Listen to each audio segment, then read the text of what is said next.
For decades, humanity believed that Venus was a tropical paradise hidden beneath thick clouds, a wet world, a humid swamp, maybe even alive. Early mission plans built themselves around that assumption. Instruments were calibrated to detect water. Scientists imagined a planet shielded from the sun, wrapped in protective cloud cover like a greenhouse protecting life. They were catastrophically wrong. Instead of paradise, the Soviet probes found something else entirely. A planetary furnace, a pressure chamber strong enough to crush spacecraft like soda cans, a world so hot it melts lead. A surface scientists once believed was locked in eternal darkness. Yet when the images finally came back, they showed light, rocks, texture, a landscape that defied prediction. And decades later, when those images were digitally restored, something even stranger appeared. Shapes, movement, controversy, claims of life, rejections, debate. Today, those declassified Soviet images remain the only ground-level photographs ever taken on Venus. And everything we know about the planet's surface still depends on a titanium sphere that melted in hell 40 years ago. This is the story of how the Soviet Union survived Venus and what those images revealed. In the mid-20th century, the prevailing scientific model described Venus as a wet tropical planet. Because the cloud cover was so dense, astronomers assumed the surface was shielded from direct sunlight. The logic seemed reasonable. Thick clouds meant protection. Protection meant moderate temperatures. Moderate temperatures meant the possibility of humidity, swamps, maybe even life. This assumption became so embedded in mission planning that early Soviet probes carried sensors specifically calibrated to detect water. The expectation of moisture was not speculative. It was engineered into the hardware. But the atmosphere of Venus was not a shield. It was a lid. Instead of reflecting heat away, it trapped it, creating a runaway greenhouse effect that drove surface temperatures to roughly 475 degrees Celsius. The early probes did not simply fail in a technical sense. They were physically obliterated by atmospheric pressure before transmitting a single surface image. The destruction forced a radical reassessment. Scientists concluded that even if a lander survived the descent, photography would be useless because the atmosphere was about 90 times denser than Earth's. The prediction was stark. Little to no sunlight could penetrate that depth. Venus, they believed, was locked in perpetual absolute darkness. The Soviet engineers were working with flawed pressure models. In 1967, accepted estimates suggested the surface pressure was about 20 times that of Earth. High, but manageable, with reinforced aluminum. Venera 4 was built accordingly. It entered the atmosphere, deployed its parachute, and began a controlled descent. It never reached the ground. Transmission ceased at about 27 kilometers above the surface. The probe had not burned up. It had been crushed. The atmospheric pressure at that altitude already exceeded its structural tolerance, revealing the true scale of the problem. The pressure was not 20 times Earth's.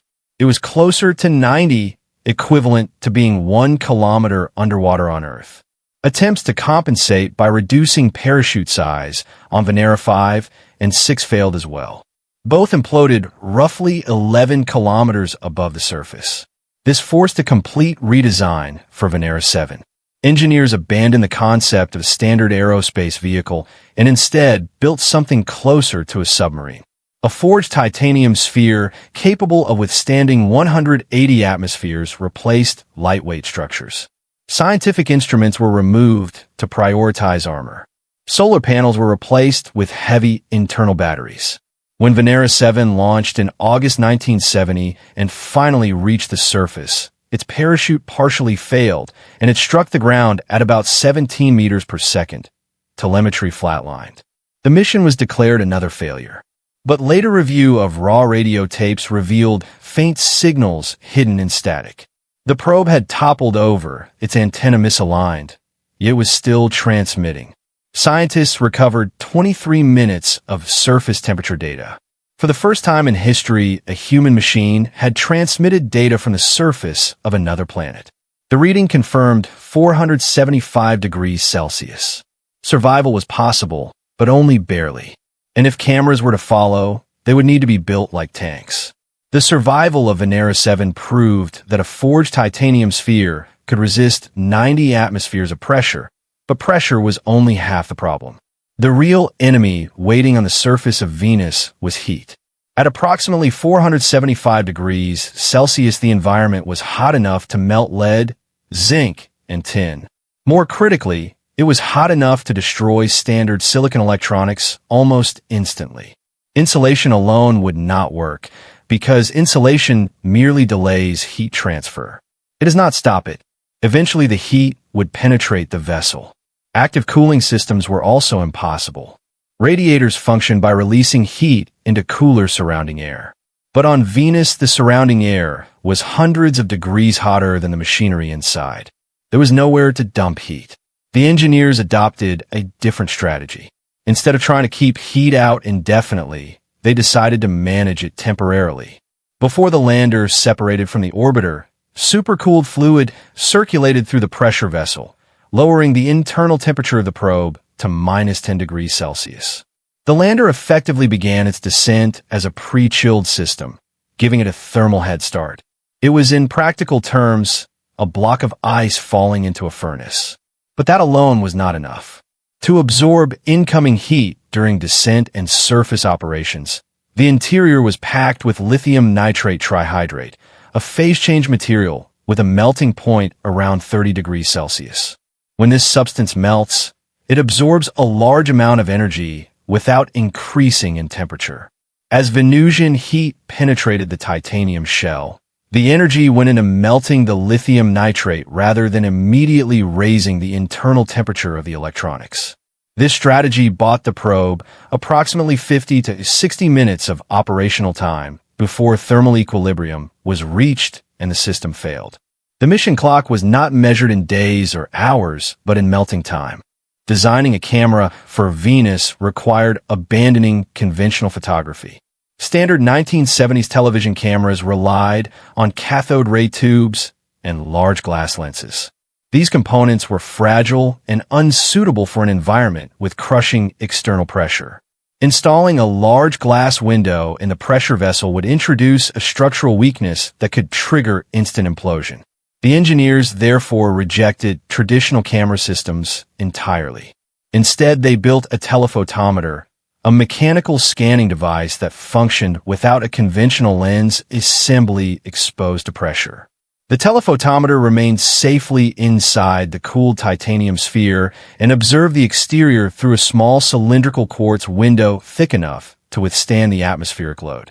Behind that window, a rotating mirror moved back and forth, collecting light from a single point on the surface and directing it into a sensor. The sensor measured brightness for that individual point. The mirror then shifted slightly and measured the next point. This process repeated sequentially, scanning the landscape dot by dot. The probe did not transmit video. It transmitted numerical telemetry, streams of brightness data that Earth-based computers reconstructed line by line into panoramic images. The method was slow. Building a complete panorama required many minutes. And if the internal temperature exceeded limits before the scan finished, the image would simply stop mid-frame. The engineers accepted that risk. They traded speed for survivability. A slow mechanical eye, they reasoned, had a better chance of surviving the conditions than a complex electronic camera system. It was not elegant, but it was resilient, and resilience was the only currency that mattered on Venus. On October 22nd, 1975, Venera 9 survived the descent and transmitted data for approximately 50 minutes after landing on a slope inclined at roughly 20 degrees. The engineering teams had prepared for near-total darkness. Based on earlier models, scientists believed that 90 atmospheres of carbon dioxide would block nearly all sunlight, plunging the surface into permanent twilight or absolute blackness. To compensate, the lander carried powerful halogen floodlights designed to illuminate the terrain directly in front of the camera. The assumption was simple. Without artificial light, there would be nothing to see. When a lens cover was ejected and the scanning sequence began, the sensors immediately detected sufficient illumination. The floodlights were unnecessary. The surface of Venus was not dark. The thick atmosphere did not eliminate sunlight. It scattered it. Ambient light levels were comparable to a cloudy summer day in Moscow. Instead of sharp shadows and high contrast, the surface was bathed in a diffuse glow evenly distributed through the dense atmosphere. The camera began its slow mechanical sweep, taking roughly 30 minutes to assemble a complete panoramic image. As the telemetry was reconstructed on Earth, scientists observed something that contradicted years of theoretical expectation. The ground was not a sandy, wind-sculpted desert. It was covered in sharp, angular rocks with jagged edges and fractured surfaces. If the atmosphere were violent at ground level, wind erosion would have rounded those rocks into pebbles. Instead, their angularity indicated minimal surface wind activity. The atmosphere at ground level was calm. There was no visible fog or dust near the surface. The horizon was clearly discernible in the panoramic frame. The probe appeared to rest on tectonic debris, possibly displaced during landing or formed by recent geological activity. 3 days later, Venera 10 landed more than 2,000 kilometers away and operated for 65 minutes. Its site was markedly different, featuring smoother terrain and flat slabs resembling dried magma flows. The contrast between the two landing zones demonstrated that Venus was not geologically uniform. It possessed distinct regions, slopes, plains, and varied terrain. Yet the most consequential revelation remained the presence of sunlight. The prediction of total darkness had been wrong. In March 1982, the Soviet Union launched Venera 13 and Venera 14, representing the apex of the program. These missions aimed not only to confirm survival, but to characterize the surface visually and chemically. The telephotometers were upgraded to capture color through sequential scans using red, green, and blue filters. Venera 13 landed on March 1st, 1982, and operated for a record 127 minutes. Rather than capturing a single exposure, the system performed multiple filtered scans that were later recombined on Earth to form composite color images. The resulting photographs revealed a landscape dominated entirely by deep orange tones. The rocks were orange. The sky was orange. The horizon was orange. This was not an error in instrumentation.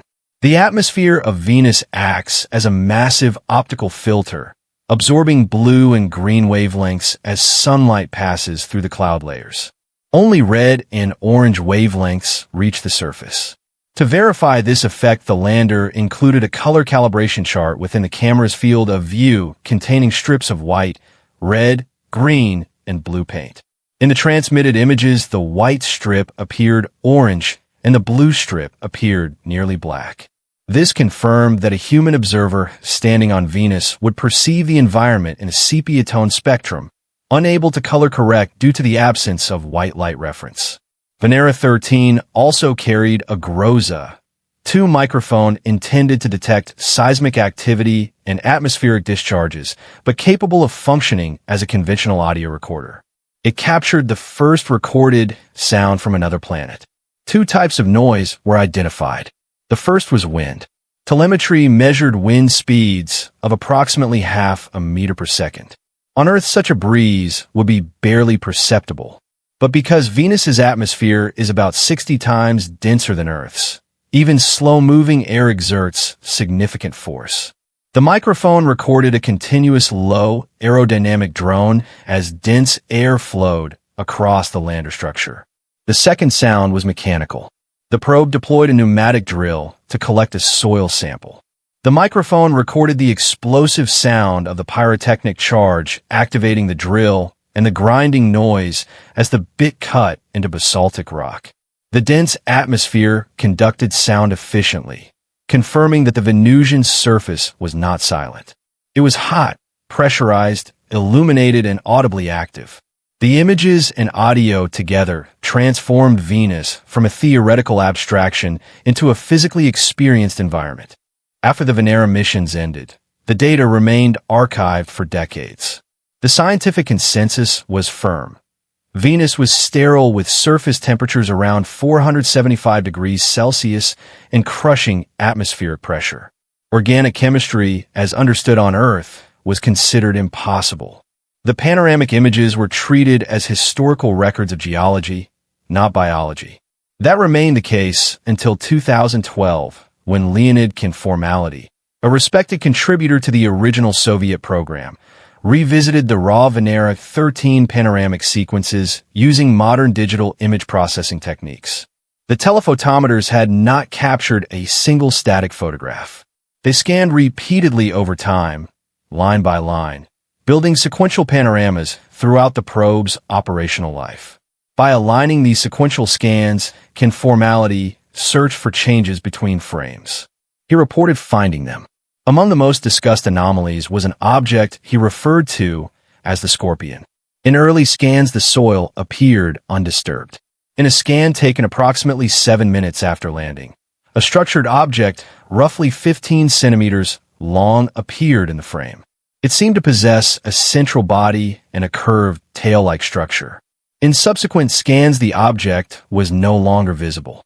Conformality argued that it had emerged from the soil, remained briefly, and then moved out of view.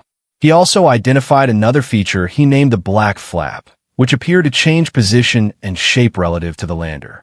He described these objects as emerging, fluctuating, and disappearing. He suggested the possibility that Venusian life, if it existed, might be based on exotic chemistry rather than carbon and water. The broader scientific community rejected this interpretation. NASA scientists and other Russian experts provided mechanical explanations. The landers were wrapped in layers of insulation and protective materials that began to melt and peel as internal temperatures rose. Components could detach and shift. The movement observed in the images was likely debris from the probe itself degrading under extreme thermal stress. Variations in shadows could be explained by changes in sunlight angle or the gradual settling of the lander into the surface.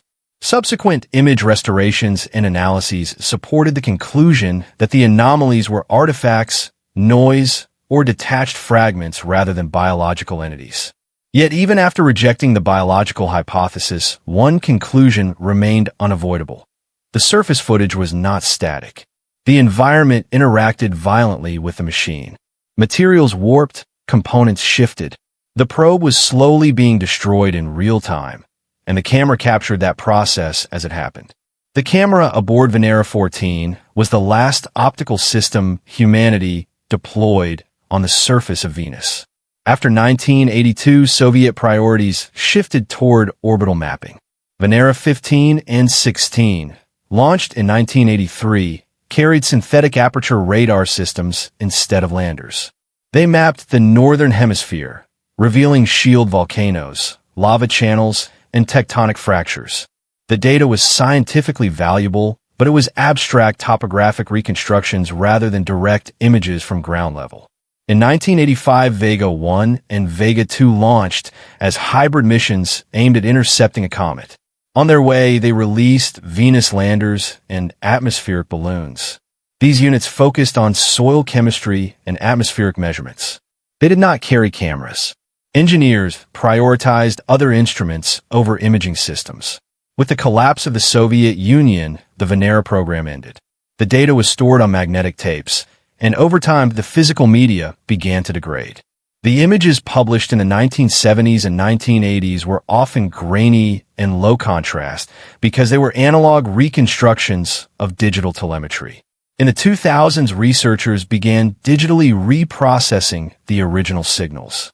Modern computing techniques reduced noise, corrected geometric distortion caused by the panoramic mirrors, and filled missing pixels. These restorations revealed soil textures, bedrock layering, and a more distant horizon than previously visible. Despite orbital radar observations and later detections of faint thermal emissions through atmospheric windows by missions such as Parker Solar Probe, no spacecraft since 1982 has returned new surface photographs from Venus. Today, every ground-level optical image of Venus originates from those Soviet landers. Mars rovers transmit high-definition video daily. Pluto has been photographed during flybys. Yet for the planet closest to Earth, our direct visual record remains frozen in 1982. Our understanding depends on data transmitted by a titanium sphere that survived barely 2 hours before succumbing to the heat. Until another lander endures the descent and operates on the surface, the orange panoramas of Venera remain humanity's only true window into Venus. The Soviet landers did something extraordinary. They did not just survive Venus. They documented it. They proved the surface was not eternal darkness, but diffused daylight. They showed a geologically varied world of slopes, plains, and fractured rock. They revealed a suffocating orange landscape shaped by atmospheric physics, not imagination. They recorded the sound of wind in an atmosphere 60 times denser than Earth's. They captured the mechanical struggle of a machine operating at the edge of thermal collapse. They also revealed something else.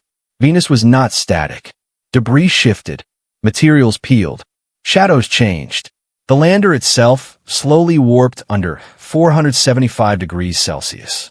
The so-called anomalies that sparked controversy were ultimately attributed to insulation and structural components degrading in real time. But even that explanation carries weight.